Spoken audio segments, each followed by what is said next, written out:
In the previous video, I introduced you to the normal force. So in this video, we're going to do an example problem which involves the idea of the normal force. As with our previous example problem, we're going to be using the first condition of equilibrium, and we are going to be applying the process in this handout from before. Okay, so in this example, we have a ball which weighs 80 newtons. Remember that the weight is the magnitude of the gravitational force. So this ball has a 80 Newton gravitational force pulling down on it. The ball does not fall because it is supported by this string. And you can see that the string makes an angle of 20 degrees with the vertical wall. And it is also touching the wall down here. So we want to find the tension in the string and also the normal force at this contact here between the ball and the wall. So we're going to start with the handout. So step one says draw a sketch of the problem. And we already have the beginnings of a sketch. However, we will be adding to the sketch. Okay, now we go to step two. Step two, part A says select an object from your sketch and draw a dotted line around the object. So we're going to go to the ball and draw a dashed line around the ball.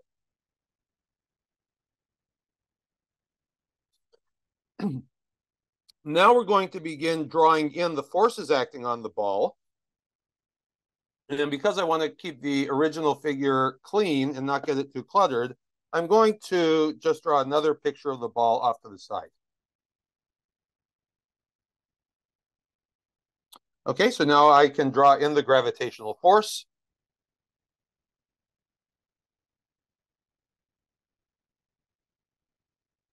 Okay, magnitude G.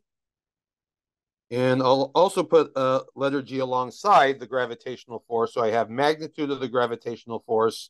Excuse me. So I have G vector here indicating the gravitational force itself, and then just the letter G indicating the magnitude of the gravitational force. So step 2C, I'm going to go around the dashed line, and I'm going to look for any locations where things are reaching in through the dashed line to touch the object, because that is where we can have other forces acting on the object. Okay, so let's say I'm going to start here and start walking around the dashed line. To start here, I come up to here. Here I see the string reaching in through the dashed line to touch the object. So that would be where a tension force is being exerted on the object, like so. So I'm going to go up to here in my clean picture and put in the tension force. Okay, so there's tension force vector. And then I'll put in letter T to indicate the actual tension in the string. Now I come back to the original figure and continue going around the dashed line. And here I can see where the wall itself is cutting through the dashed line. So that leads me to ask, are there any forces that the wall itself is exerting on the ball? And yes, the wall is exerting a normal force on the ball. Now let me just show you in the original picture. One way to draw in the normal force, you could draw the normal force back here so that you think of that normal force from the wall pushing on this point on the ball. But I can also take that normal force and shift it along parallel to itself. So I could equally as well just put the normal force over here. Right, you can always take a force vector and just shift it parallel to itself. So in my main figure over here, I'm going to draw that normal force coming out of the center of the ball.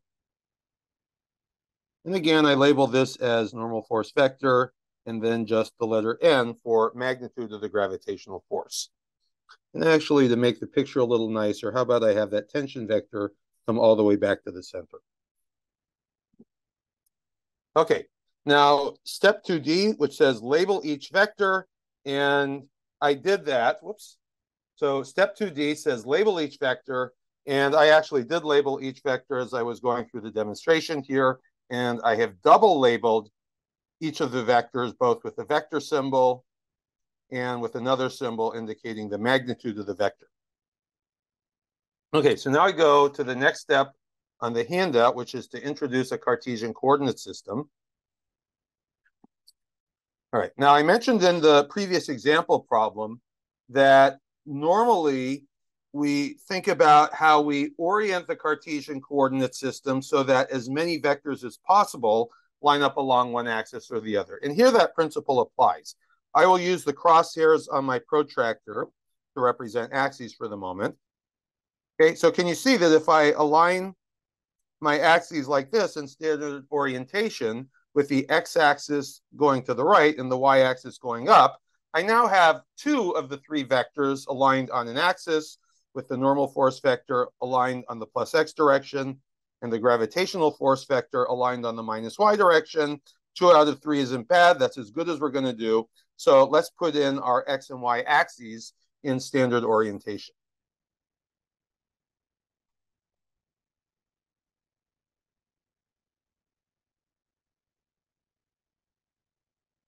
Okay, so y-axis up.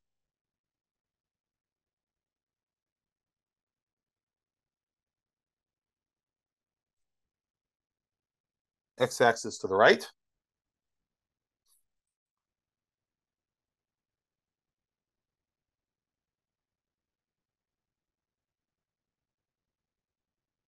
Okay, so coming to step 3b, it says if a vector is not aligned with either axis, determine the angle the vector makes with one of the two axes and indicate this angle on your sketch. Now, by the way we intentionally set up the axes, 2 of the 3 vectors are aligned with an axis. The only one which is not is the tension force vector. So to work that out, let's come back to the original figure. And I'm going to come down to here where the string meets the ball and just put in a vertical line. And here we're going to use alternate interior angles. So alternate interior angles, the idea is if you have 2 parallel lines cut by a transversal, then alternate interior angles are congruent. So my parallel lines are here and here. The transversal is the string, and my alternate interior angles are here and here, 20 degrees here. This would also be 20 degrees. So if I come over here to the figure, this would be, let me move that T out of the way. This would be a 20-degree angle in here. And while I'm at it, let me put in the minus x-axis.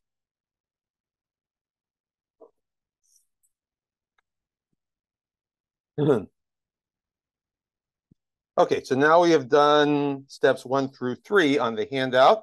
Now we go to step 4, which is to draw a grid into which we will enter the components of the force vectors. Okay, so similar to before, we'll just set up the table.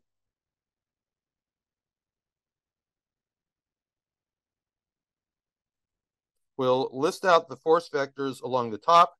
So we have gravitational force, normal force,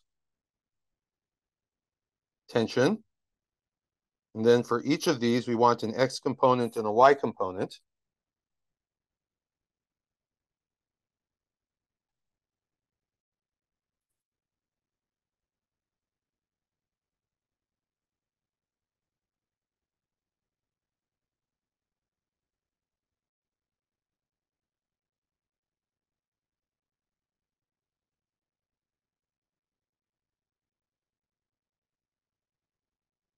Right. Let's look at the gravitational force vector first. This is actually similar to the previous example. The gravitational force vector has no x component. So I'll put in 0. The gravitational force vector lies entirely along the minus y direction. So I'm going to put in the y component as minus g. And at this point, I think I'm going to invite you to pause the video and see if you can fill in the remaining components on your own. And then you can resume the video. Okay, so continuing, here's our normal force vector. It's pointing along the plus x direction. It has no y component. So I'll put in y component to 0. The entirety of the vector lies along the plus x direction. So the x component is simply the magnitude. Okay, now we get to the tension force vector. And let me go into the figure here. and draw in the X and Y components. So this here would be the Y component of the tension force.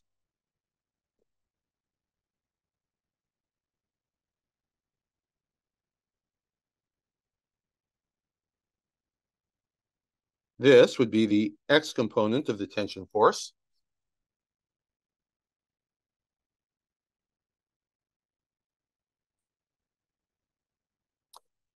All right, so we're going to use our usual principle for writing down components of vectors. We write down the component of a vector as a plus or a minus, followed by the magnitude of the vector, followed by a sine or cosine. So the X component of the tension force lies along the minus X direction. So I put in a minus sign.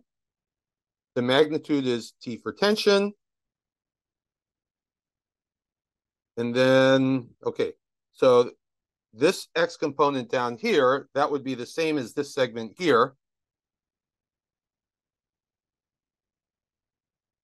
So you can see that the X component of tension lies opposite the 20-degree angle. So we're going to use a sine 20 here. All right, now looking at the Y component, it lies along the plus Y direction. So put a plus, magnitude is T. And then you can also see that that Y component is adjacent to the 20-degree angle. So I'm going to use cosine 20 here. All right, so that was step 4 in the handout. Now we're going to go to step 5, which is to put our components into the first condition of equilibrium. So the first condition of equilibrium says that if an object is not moving or moves in a straight line at constant speed, then the sum of the X components of the forces acting on the object is 0. Also, the sum of the Y components of the forces acting on the object is 0. Okay, so we can sum the X components of the forces to 0 by reading along the top row here. That gives us N minus T sine 20 equals 0. Let's call that equation 1. Then we sum the Y components of the forces to 0 by reading along the bottom row. So we have minus G plus T cosine 20 equals 0. Let's call that equation 2. All right, so now let's get to the algebra, or I should say, let's get to the final solution of the problem.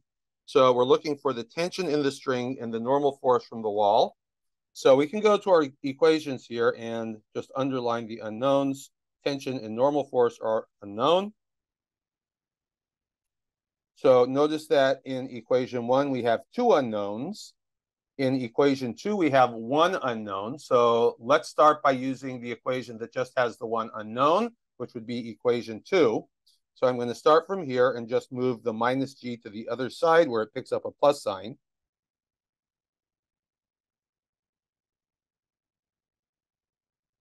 Okay. So then to solve for the tension, I'm going to divide through by cosine 20.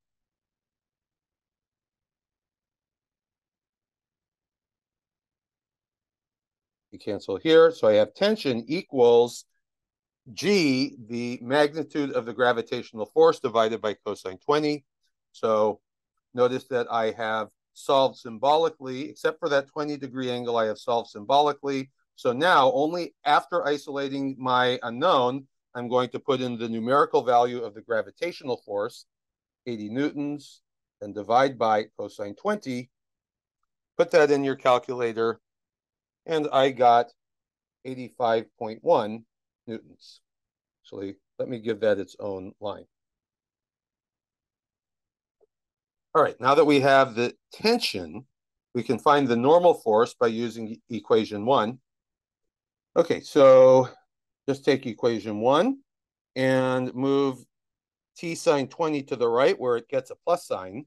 We then have normal force equals T sine 20. Right? And now, only at the end of the problem, I make my numerical substitution. Tension equals 85.1 newtons. which is multiplied by sine 20 to get the normal force. Put that in your calculator, and you get that the normal force is 29.1 newtons. So now we have solved our second example problem using the first condition of equilibrium. Again, there will be many more to come.